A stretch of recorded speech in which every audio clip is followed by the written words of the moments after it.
I believe the first report. It said minor incident, contained fire, situation under control. I typed those exact words into 17 different official forms that morning. By noon, I stopped believing anything. My name doesn't matter now. What matters is that I worked in the administrative office of Pripyat City Council. I was 32 years old. I had a small desk near a window that overlooked Lenin Street. I processed housing requests, work assignments, school registrations. Boring work, safe work. April 26, 1986, started like any other Saturday. I woke up at 7. My wife was already in the kitchen making tea. Our daughter was still asleep. The apartment was quiet. Outside, I could see the Ferris wheel they were building in the new amusement park. It was supposed to open in 2 days, on May Day. The whole city was excited. I ate breakfast. I kissed my wife. I walked to work. The morning air was cool and clean. Pripyat was the youngest city in the Soviet Union. Everything was new. The buildings were white and modern. The streets were wide. Trees had just been planted the year before, still thin and small. People called it the city of the future. I believed that. When I got to the office, Comrade Brusov was already there. He was the deputy administrator. He looked tired. His tie was crooked. "You're here early," I said. He didn't look at me. He was staring at a piece of paper on his desk. "There was an incident at the plant last night," he said. I waited. "A fire. They're handling it." "Serious?" I asked. He folded the paper, put it in a drawer. "Contained," he said. "No danger to the city." I nodded, sat down at my desk, started my regular work. Around 9, the phone rang. It was someone from the power plant's administrative office. They needed forms. Standard accident report documentation. They spoke quickly. Gave me numbers to fill in. Cause of incident. Equipment malfunction. Status, under control. Threat level, minimal. I wrote everything down exactly as they said. By 10, 3 more calls came. Different departments, different voices, all saying the same thing. Minor incident, contained. No evacuation necessary. I noticed Comrade Brusov kept leaving the office. He'd disappear for 10, 15 minutes. Come back, make a phone call, leave again. Around 11, I saw something strange through my window. Military trucks were driving down Lenin Street, not just 1 or 2, a convoy. They were heading toward the plant. I mentioned it to Brusov. He looked out the window briefly. "Precautionary," he said, "for a contained fire." He didn't answer, just went back to his desk. The phone kept ringing all morning. More forms, more reports. Always the same message. Situation normal. Minimal risk.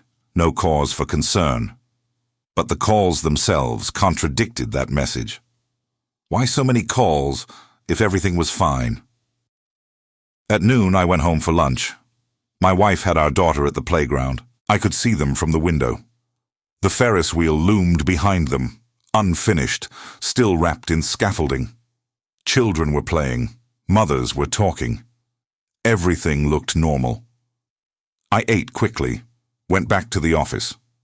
In the afternoon, new instructions arrived. We were to distribute iodine tablets to residents, but we were told to do it quietly. No announcements, no panic. Just hand them out at medical stations if people asked. "Why iodine?" I said to Brusov.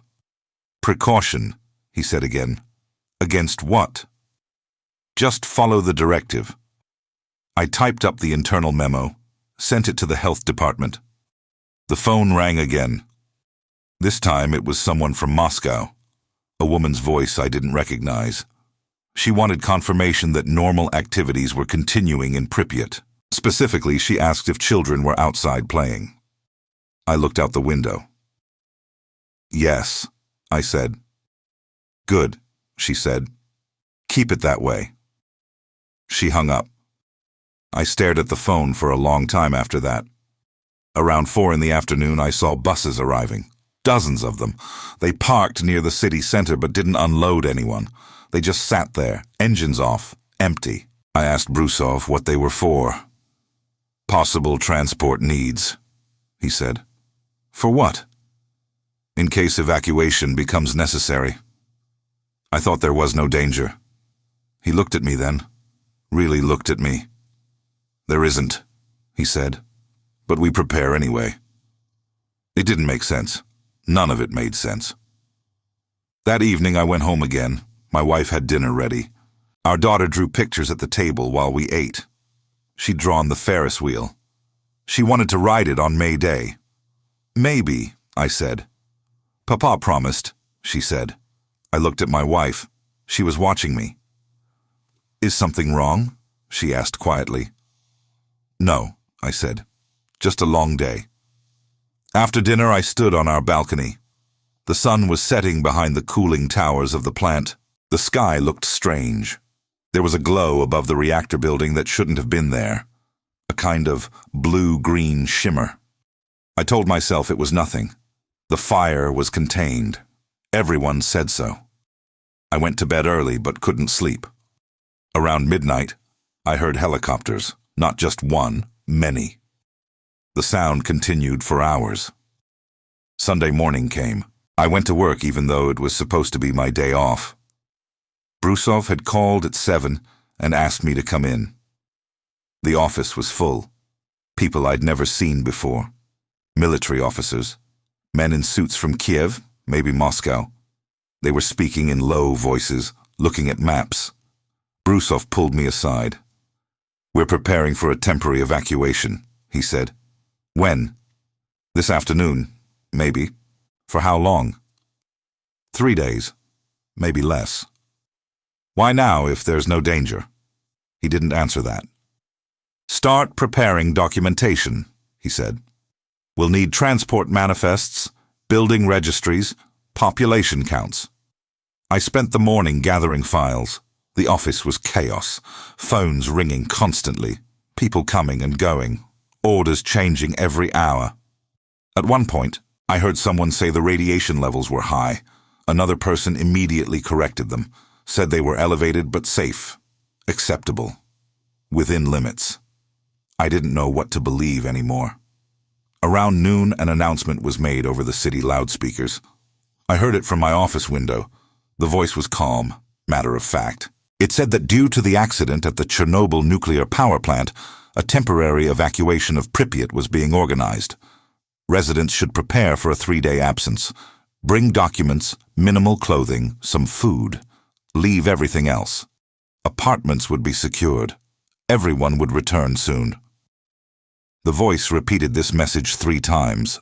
I watched people emerge onto their balconies, confusion on their faces. Some started packing immediately. Others stood there, uncertain.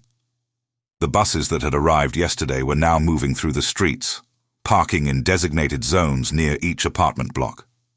Brusov told me to go home, to evacuate with my family.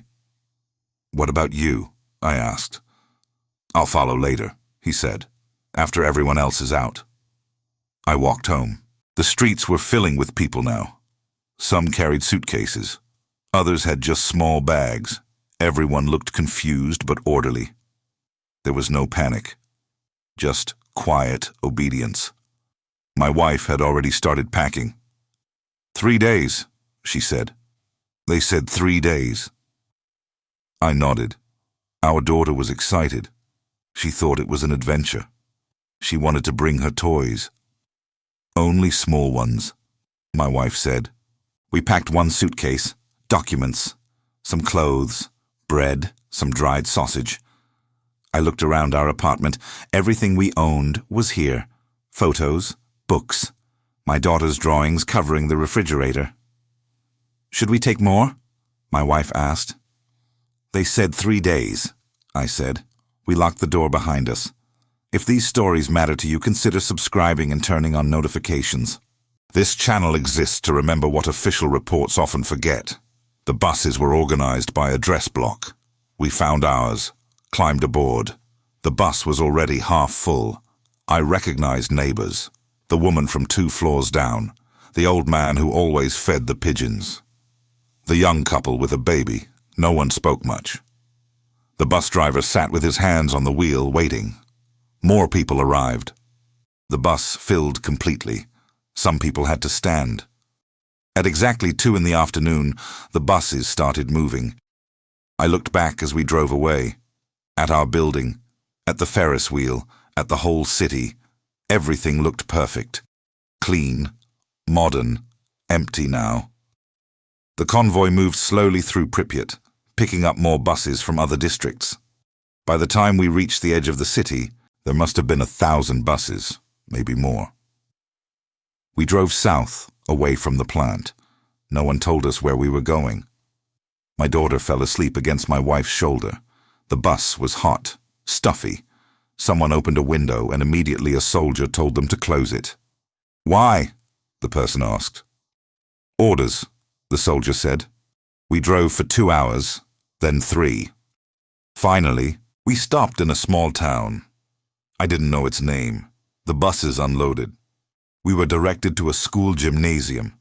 Mattresses had been laid out on the floor. Hundreds of them. 3 days, someone said. Just 3 days. That first night in the gymnasium, I couldn't sleep.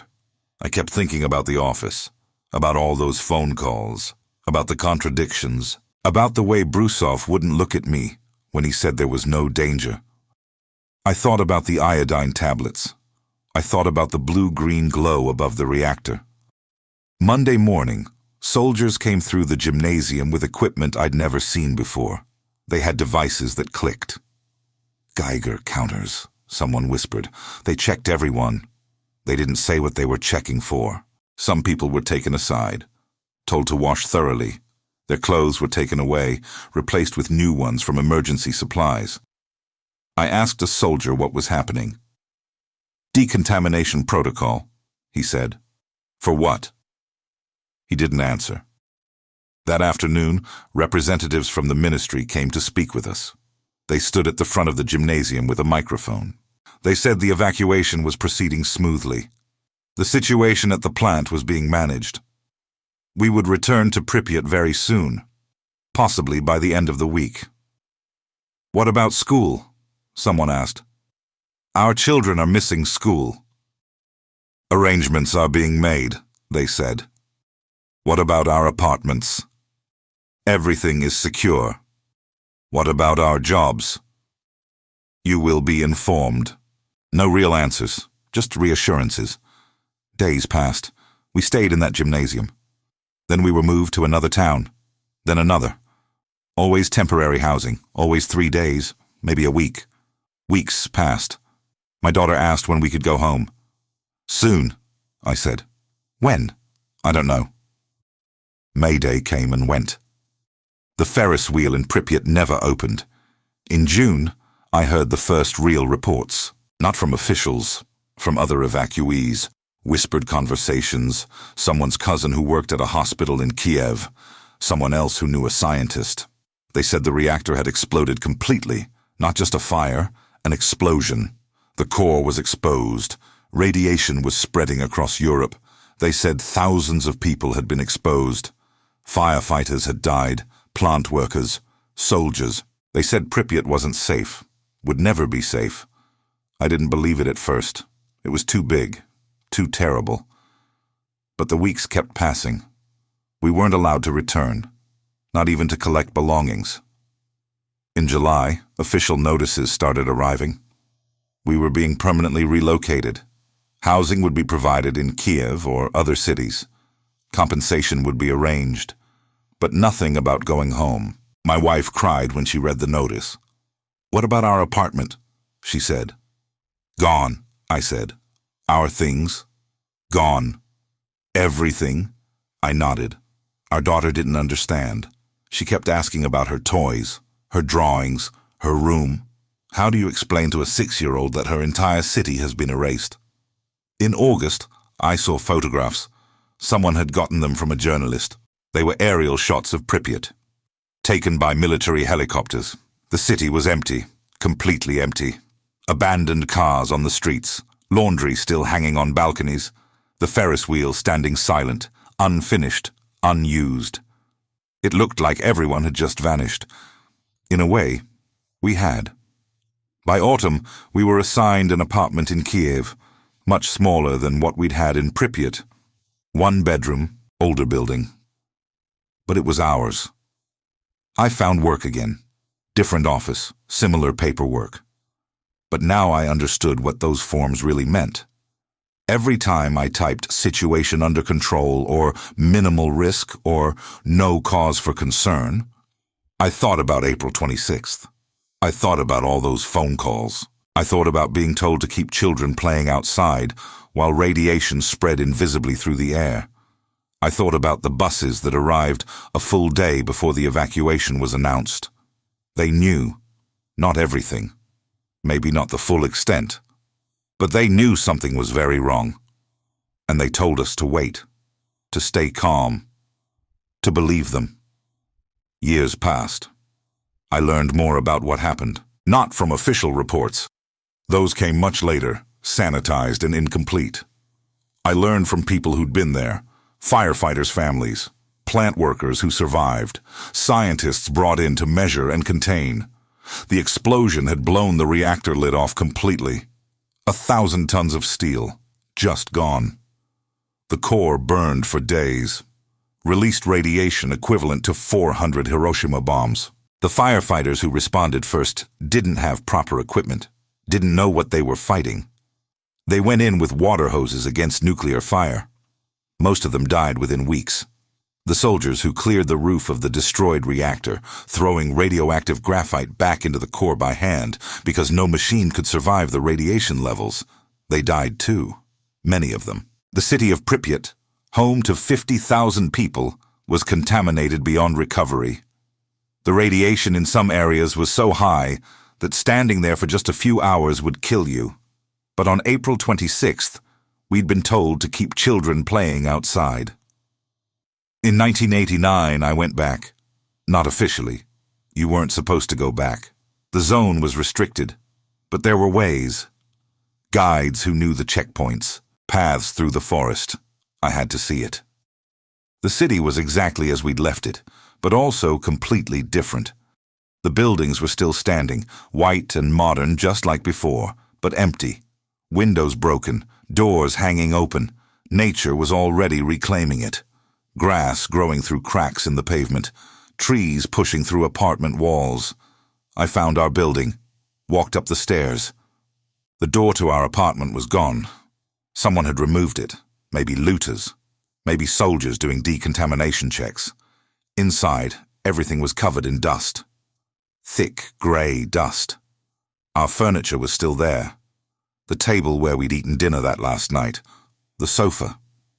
Our daughter's drawings were still on the refrigerator, faded now, curling at the edges. I stood in that apartment for maybe 10 minutes.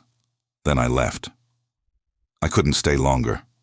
Not because of radiation, though that was real, but because it hurt too much. Seeing everything we'd left behind, everything we'd believed we'd return to. Walking back through the city was surreal. The amusement park with its unfinished Ferris wheel, the schools with books still on desks, the hospital with beds still made, the grocery store with empty shelves, a ghost city, not destroyed by bombs or fire, destroyed by something invisible, something that made the land itself poisonous. And it all started with one night, one explosion, one decision to say everything was fine when it wasn't. I thought about all the official reports I'd typed that day, all the reassurances I'd passed along.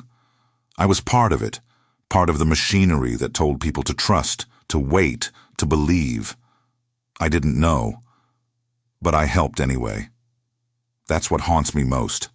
Not that I was lied to, but that I became part of the lie. Even unknowingly. It's been decades now.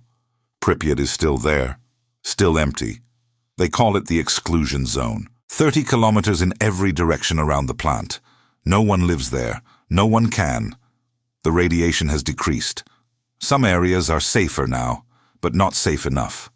Not for children, not for families, not for life. People visit sometimes. Tourists with cameras and Geiger counters. They take photos of the Ferris wheel, of the abandoned buildings, of the decay. They call it haunting, beautiful, in its emptiness. I don't see it that way. I see the apartment blocks where families lived. I see the schools where children learned. I see the streets where people walked to work, bought groceries, met friends. I see a city that was killed by silence, not by the explosion itself. The explosion was terrible, yes. But what came after was worse. The silence, the delays, the calm voices telling us everything was fine when it wasn't. They were protecting something, the system, the image, the idea that nothing could go wrong, that everything was under control. They protected that idea for 36 hours while we breathed radioactive air. They protected it while firefighters died without knowing what they were fighting. They protected it while children played in contaminated playgrounds, and when they finally told us to leave, they said, 3 days. Just 3 days. We've been gone for decades. If you've stayed with me this far, thank you. These memories are difficult to share, but necessary. Consider subscribing to help ensure these stories aren't forgotten. What happened at Chernobyl wasn't just a technical failure, it was a human one. My wife never returned to Pripyat. She refused. Said she didn't want to see it like that. Dead and empty. My daughter has no real memories of it anymore. She was too young. She remembers fragments, the Ferris wheel, her room, but not the whole picture. Sometimes she asks me about it, what it was like, what we lost. I don't know how to answer. What did we lose? A city, an apartment, belongings, but also something bigger. A kind of innocence, the belief that authorities would protect us, that official reports meant something, that when they said we were safe, we actually were. I lost that completely. After Chernobyl, I never fully trusted another government statement, never believed another reassurance without evidence. Some people call that cynicism. I call it survival, because the cost of believing was too high. The cost was a city, was lives, was futures that never happened.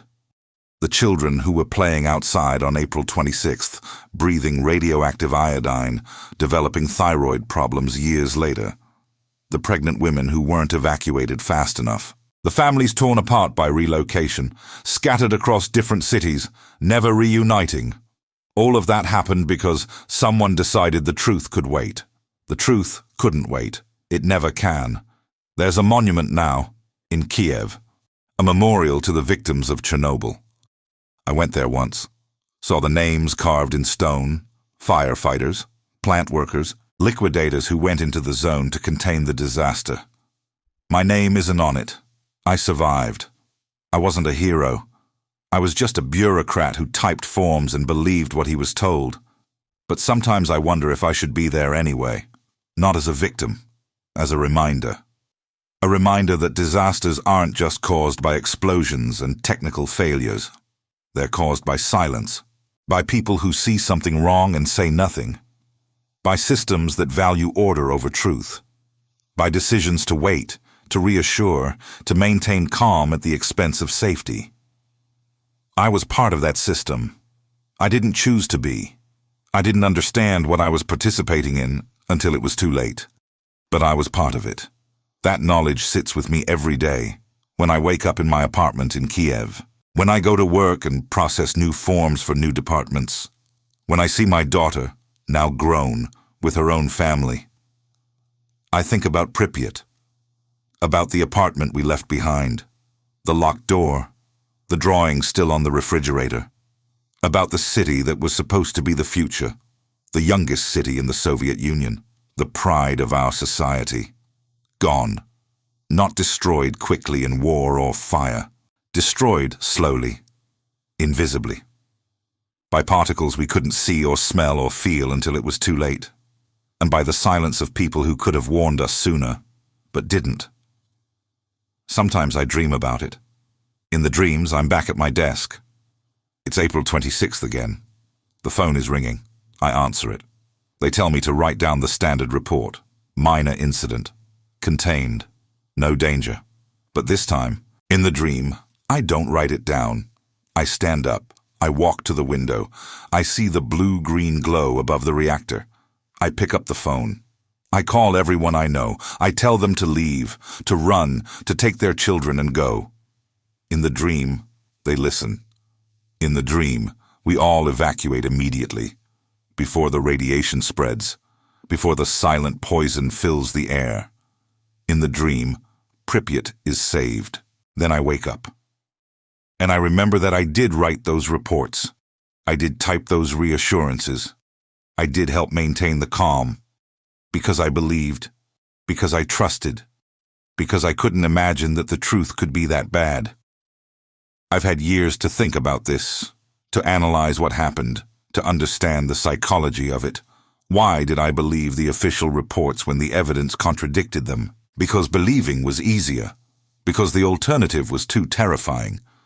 Because admitting that my government would lie about something this serious meant admitting that I was powerless, that my family was in danger, that the entire system I'd lived under was fundamentally broken. So I believed, even when I saw the military trucks, even when they distributed iodine, even when the buses arrived a day early. I believed because the alternative was unbearable, until it became undeniable. That's how these things happen. Not through dramatic revelations, through slow accumulation of small contradictions, through trusting too long, through hoping that things can't really be as bad as they seem. By the time you realize they are that bad, it's often too late to do anything about it. The Chernobyl plant continued operating for years after the disaster.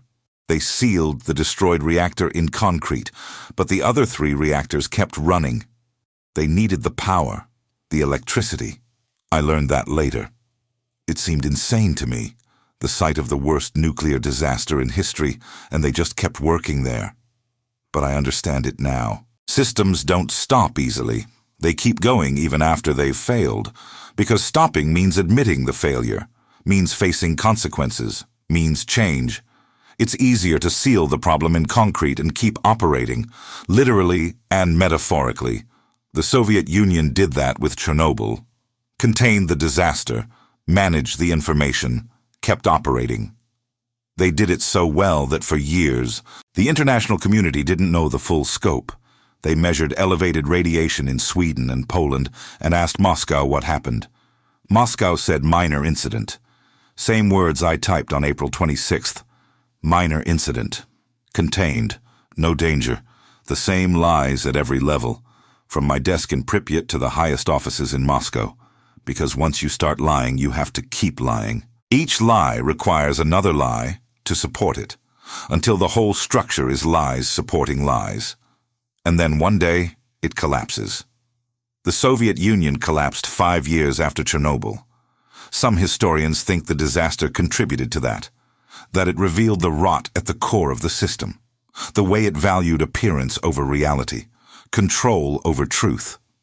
I don't know if that's true, but I know Chernobyl changed something fundamental, not just in the Soviet Union, globally.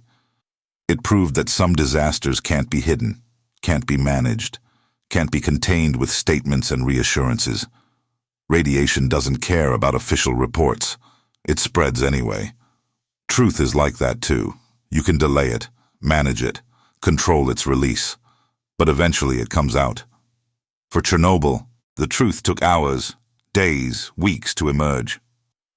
The full truth is still emerging. We're still learning about health effects, environmental damage, long-term consequences. Some truths take generations to fully understand. My daughter called me last month. She's pregnant. Her first child, my first grandchild. She asked me if it was safe, if the radiation exposure from those days in Pripyat could affect her baby. I didn't know what to tell her.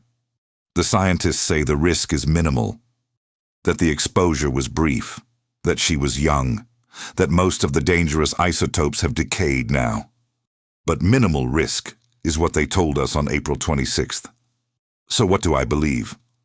I told her to ask her doctor, to get the best medical advice available, to make informed decisions based on current knowledge, not old fears. But privately, I worry. That's the invisible legacy of Chernobyl.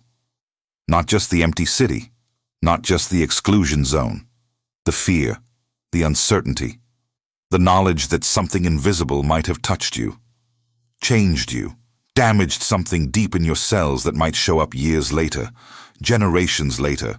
We can't see it, can't measure it in ourselves, can't know for sure. We just have to wait and hope. That's what they took from us. Not just our city, not just our homes, our certainty, our ability to trust our own bodies, to believe we're safe. Because we learned we weren't safe. Even when they said we were, especially when they said we were. I'm old now. In a few years I'll retire, stop working, spend my days with my wife, with my daughter, hopefully with my grandchild. I should be at peace. I survived. My family survived. We rebuilt our lives. But I'm not at peace. Because every time I hear a government announcement, I remember April 26th. Every time I hear no cause for concern, I remember the blue-green glow above the reactor. Every time I hear situation under control, I remember the buses arriving a day before the evacuation. Every time I hear minimal risk, I remember children playing in radioactive dust. I can't unhear those things. I can't unknow what I know.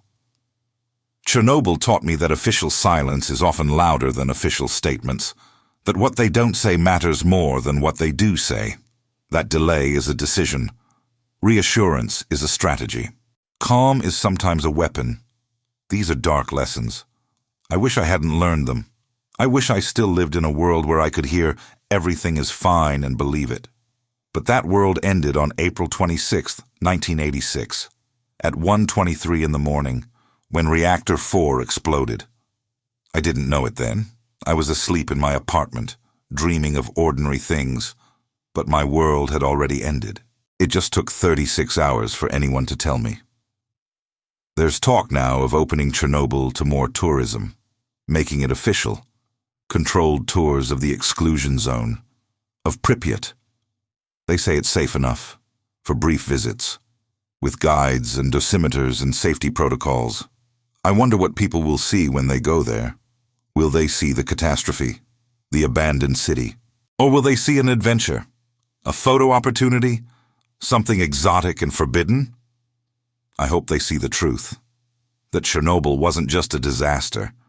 It was a failure of honesty, of communication, of trust, that the explosion killed dozens immediately, but the silence killed trust for generations. That radiation has a half-life, but so does belief, and sometimes it decays faster. I hope they understand that when they look at those empty buildings, at that silent Ferris wheel, they're not just looking at abandoned structures. They're looking at what happens when truth arrives too late, when systems value control more than safety, when ordinary people are asked to trust, and that trust is betrayed. That's the real ghost haunting Pripyat, not radiation, betrayal. Last year, they completed the new safe confinement, a massive steel structure built over the original concrete sarcophagus that was hastily constructed in 1986. It's designed to last 100 years. 100 years to contain the reactor, to shield the world from what's still burning inside, slowly, invisibly. I wonder what the world will be like in 100 years. Will people remember Chernobyl? Will they know what happened there? Or will it become a footnote, a historical curiosity? I hope they remember, not because I want them to suffer, but because I want them to learn that some mistakes are too big to fix. You can only contain them. That some places, once poisoned, stay poisoned, no matter how much time passes. That truth matters, especially when it's uncomfortable, especially when it's frightening, especially when powerful people want to hide it. That's what killed Pripyat, not the explosion. That was just physics, atoms splitting, energy releasing. What killed the city was the decision to pretend it hadn't happened, to minimize it, to reassure when reassurance was a lie, 36 hours of official calm while an entire city breathed poison. That's what I can't forgive, not the accident itself. Accidents happen, machines fail, people make mistakes, but the silence after, The deliberate choice to protect the system instead of the people. That was no accident. That was a decision. Made by someone in an office, not unlike mine. Someone with forms to fill out and orders to follow. Someone who chose compliance over truth. I was that someone too. I didn't make the big decisions. I didn't set policy. I didn't run the plant or manage the response. But I typed the reports. I repeated the reassurances. I was a small gear in a machine that crushed truth beneath order. And I didn't realize it until it was too late. That's my confession. Not that I caused Chernobyl. I didn't. But that I participated in the system that made it possible. That normalized silence. That made obedience more important than honesty. I can't undo that. I can only remember it. And tell it. So that maybe, somewhere, someone hearing this will recognize the pattern when they see it starting again. The contradictions, the reassurances that don't match reality. The calm voices saying everything is fine, while evidence suggests otherwise. Maybe they'll ask questions instead of trusting. Maybe they'll speak up instead of typing the report. Maybe they'll choose truth over compliance. I didn't, and a city died because of it. Not just because of me, because of thousands of people like me, each making small decisions, each following orders, each believing what we were told, until we couldn't anymore. I still have the key to our apartment in Pripyat. I don't know why I kept it. The apartment is long gone, contaminated, decaying. The lock probably doesn't even work anymore. But I couldn't throw it away. It sits in a drawer in my desk, small, ordinary, metal worn smooth from years of use. Sometimes I take it out, hold it, remember, the morning of April 26th, locking the door behind us, believing we'd be back in 3 days. That key represents everything we lost, not just the apartment, the certainty, the trust, the future we thought we had, all of it locked behind a door we can never open again. That's Chernobyl, not just a disaster. A door closing, on a life, on a city, on a belief that the world was fundamentally safe and the people in charge could be trusted. That door closed at 1:23 a.m. on April 26, 1986. But we didn't know it yet. We thought it was still open. Thought we could go back through whenever we wanted. We learned differently, slowly, painfully, undeniably. That's the lesson I carry. That's the key I keep. A reminder that some doors, once closed, never reopen, and that pretending otherwise doesn't change the truth. It just delays the heartbreak. This is my story. One person's experience of Chernobyl, one small voice among thousands. There are others who suffered more, who were exposed to higher radiation, who lost more, who died. I'm not a hero. I'm not a victim. I'm a survivor who participated in a system that failed catastrophically. And now I'm old. And I remember. That's all this is. Memory. Testimony. A record of what happened when truth was delayed and a city paid the price. I don't know if it matters. I don't know if anyone will learn from it. But I've told it now. Put it into words. Made it permanent, so that somewhere, in some archive or transcript, there's a record. That Pripyat existed, that 50,000 people lived there, that it was beautiful and new and full of hope, and that it died not from the explosion, but from the silence that followed, from people like me who trusted when we should have questioned, who repeated when we should have resisted, who believed when we should have been afraid. That's the truth of Chernobyl, not the technical details, not the physics of the explosion. The human failure, the choice to value order over honesty, control over safety, system over people. That's what destroyed my city, and if you take nothing else from this story, take that. Because the same choice is being made somewhere right now, in some office, by some bureaucrat. They're typing a report, repeating a reassurance, following orders. And somewhere, people are trusting them. Believing that if something was really wrong, they'd be told, that authorities would protect them, that truth wouldn't be delayed, Don't believe that. Ask questions. Demand evidence. Trust your own observations. Because the cost of blind trust is too high. It cost us a city. Don't let it cost you yours. That's all I have to say. That's all I know. I was there. I saw it happen. I participated. And now I remember. Because someone has to. Someone has to keep saying the names. Pripyat, Chernobyl, Reactor 4. Someone has to keep counting the cost, the evacuees, the contamination, the zone. Someone has to keep asking why. Why wasn't the truth told sooner? Why were people kept in the dark? Why did official calm matter more than actual safety? I don't have complete answers. But I have my memory, and my key, and my testimony. Small things, but real. Like radiation, truth can't be seen or smelled or touched.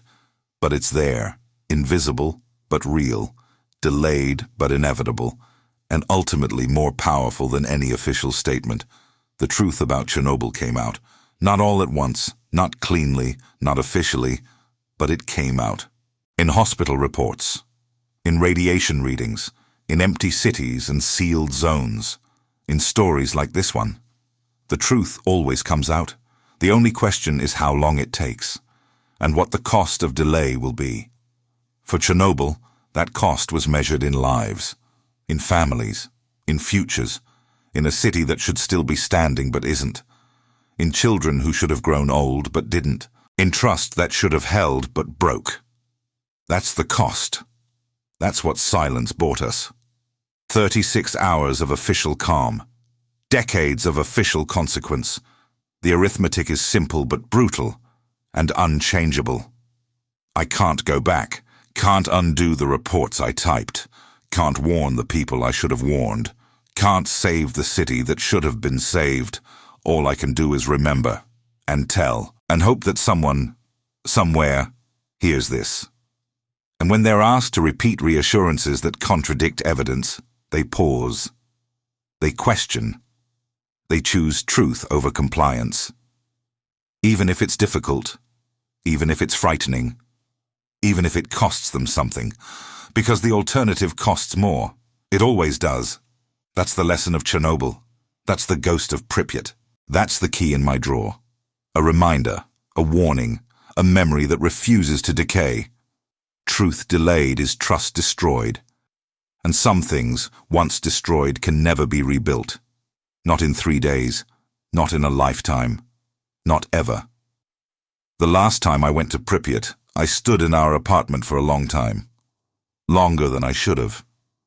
The dosimeter in my pocket was clicking steadily, but I needed those extra minutes. To remember, to feel, to acknowledge what was lost. When I finally left, I didn't lock the door behind me. There was no point. The key wouldn't work anyway. The apartment was gone, even if the structure remained. I walked down the stairs, out into the street, past the Ferris wheel. And I cried. Not loudly, not dramatically, just quietly. The way truth emerges, slowly, inevitably, unstoppably. I cried for the city that was, for the future that wasn't, for the trust that died, for every person who believed what they were told and shouldn't have, for myself, for my compliance, for my participation, for the key in my pocket that opens nothing anymore. And when I was done crying, I walked out of Pripyat for the last time. The radiation is still there, will be there long after I'm gone. But so is the truth. Invisible, but real. Decaying, but slowly. Patient as isotopes, certain as half-lives, unavoidable as consequence. The truth of what happened when a reactor exploded and officials said everything was fine, when a city needed evacuation and was told to wait, when safety required honesty and got silence instead. That truth doesn't need me to survive. It's written in the empty streets of Pripyat, in the exclusion zone that stretches 30 kilometers in every direction, in the new safe confinement that has to stand for 100 years, in the medical records of liquidators and evacuees, in the birth defects and cancers and thyroid diseases. The truth is there, permanent as contamination. Undeniable as radiation. Speaking louder than any official report ever could. I was there. I saw it. I participated. I remember. And now I've told you. What you do with this information is up to you. But at least you know. At least the truth has been spoken. At least one voice from Pripyat has testified. That's all I can offer. Memory. Testimony. Warning. The city is gone. But the lesson remains. Learn it before you need it. Because by the time you need it, it's already too late. That's what I learned on April 26, 1986, and every day since.